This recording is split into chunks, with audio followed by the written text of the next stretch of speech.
أكثر من 100,000 واحد وقعت على عريضة كطالب فيها بإلغاء الساعة الإضافية. في الفيديو نهضروا على خلفية هذا القرار وشنو الإيجابيات بين قوسين والسلبيات اللي جات بهم، ونحاولوا نجاوبوا على السؤال الأهم: واش يمكن لها التحييد؟ خليكم معنا.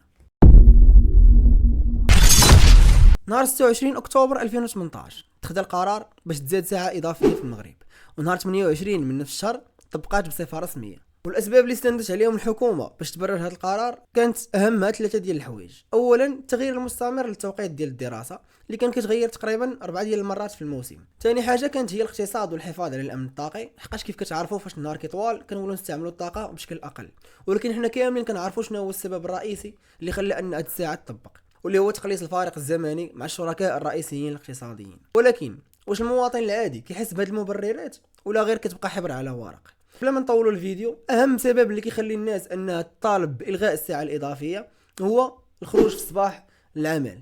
لحقاش كيف كتعرفوا كاين اللي خدام بعيد ساعه ساعتين على المقر ديال العمل ديالو، ناهيك على الدراري الصغار اللي كيقراو في العالم القروي وكتلقاه بعيد على المدرسه ديالو تقريبا بساعه ولا ساعتين ديال الطريق، وكيضطروا انهم يخرجوا في الظلام في الصباح باش يوصل للمدرسه. ولهذا تقريبا اكثر من 100,000 واحد وقعت على هذه العريضه باش كطالب فيها بالغاء الساعه الاضافيه. سؤال مهم دابا: واش بصح ممكن تلغى هذه الساعه وترضخ الحكومه لعدد كبير من الناس اذا ما قلناش الاغلبيه، ولا تبقى الامور نفسها كل عام من وراء رمضان؟ شوف، راه 200,000 توقيع ماشي تفصيل صغير. هذا الرقم كيعكس صوت حاضر ونقاش مازال مفتوح، وقضيه ما زالت كتفرض راسها في وعي المغاربه.